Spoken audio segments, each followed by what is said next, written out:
Hello, and welcome to my Schouw Semester 2 presentation. The first project I want to talk about is Please Move, which was for the resistance theme. For this project, I was inspired by Adam Harvey, Marina Abramovic, and Rosa Menkman. I wanted to work with movement, so research has proven that physical activity, even something as small as fidgeting, increases dopamine, which helps increase focus and attention. In other words, fidgeting is when the brain is resisting boredom. I wanted to portray this chemical process of the brain to resist boredom with the movement of my body in a psychedelic way. I started with using Touch Designer to detect motion by taking out the difference between two consecutive frames and visualizing it. This created these white edges. Running the data from this in the background, I linked it to a noise function to give it an abstract visual. So this is going back and forth because me on the camera or the webcam, I'm going back and forth as well. To finally get some type of webcam visual, I linked the data to particles, making it so that when you move, you see visuals because particles get created and they illuminate the surroundings. For design of code before quarantine, I was working for a live pop art processing code. I was inspired by these visuals.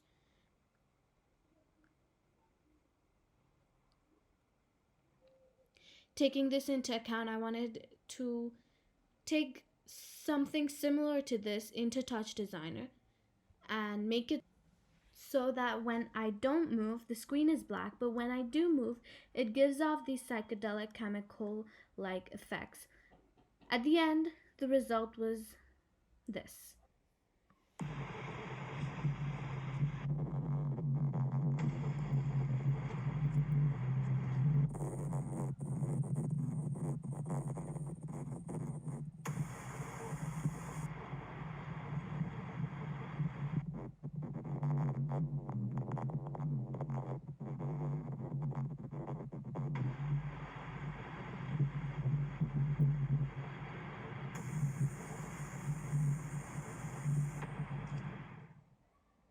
The next project I want to talk about is Open Identity, which was for activism.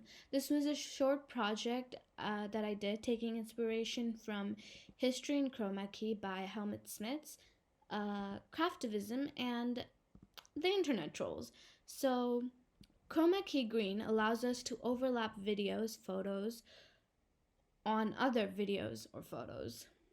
For me, using this green not only hides the original, but also allows for interpretation, freedom, and openness of identity.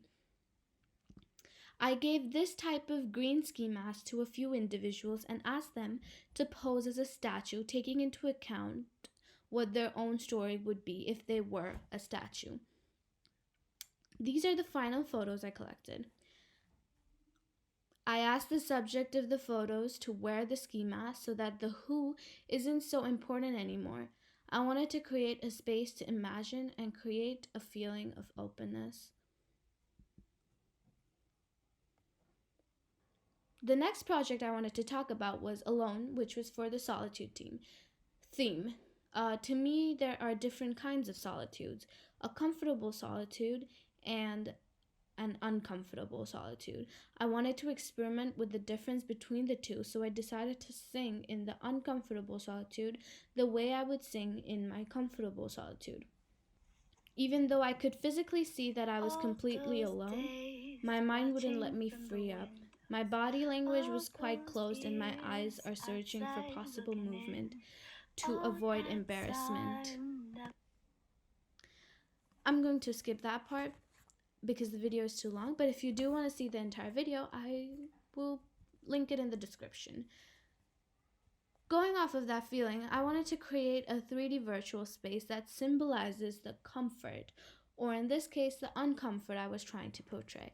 I started by experimenting in Unity with a singular standalone sphere in an open space with nothing else in viewing distance, literally symbolizing the solitudeness of this sphere. Wanting to create a space that embodies solitude in an eerie Zen way, I started by placing a spear in the center of the map, surrounded by water to create an island like dynamic.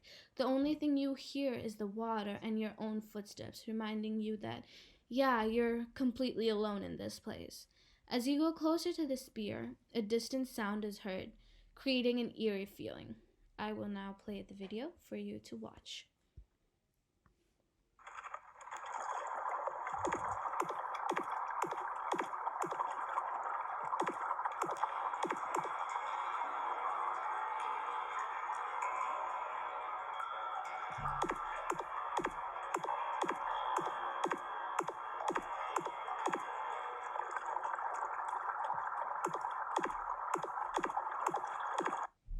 During this time, to keep myself busy, I was also working on projects of my own and exhibitions. One of said exhibitions is Inside Out. This was a micro exhibition I worked on with Buck. Our goal was to create an exhibition that was simple and on a widely used platform in both quarantine and normal scenarios. So we chose for Instagram. Inside Out takes a look at the outside world during quarantine through interesting visuals and mediums. We wanted to give the page a similar look of a gallery or a museum, so I put media on a square that was the same color as the page, so it looked like the works were on a uniform wall. The works presented are ones that originally hold visuals from the outside world. Some of the technical decisions were like putting photos as videos, so you can see how many people viewed it and not just the likes a post got. The next exhibition I want to talk about is Retitle.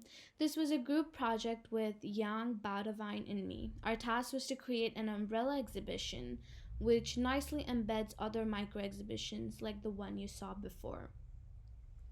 Starting with the name Retitle, we wanted it to represent our changing weekly themes and also the random function encoding. So we went with the retitle.me with the title part in Retitle constantly changing to words with prefix of re. For example, reimagine, redesign, recreate, reformulate, etc. The main body of the site holds a cuboid with each surface showing certain collection of exhibition, while one of the surfaces was designated for a chat room. To organize the exhibitions more effectively, I decided to create 3 general categories. The surface replay is a surface which includes exhibitions that have been created in a game as their main platform. Reimagine holds exhibitions that take you to new worlds, like Unity or 3D web experiences.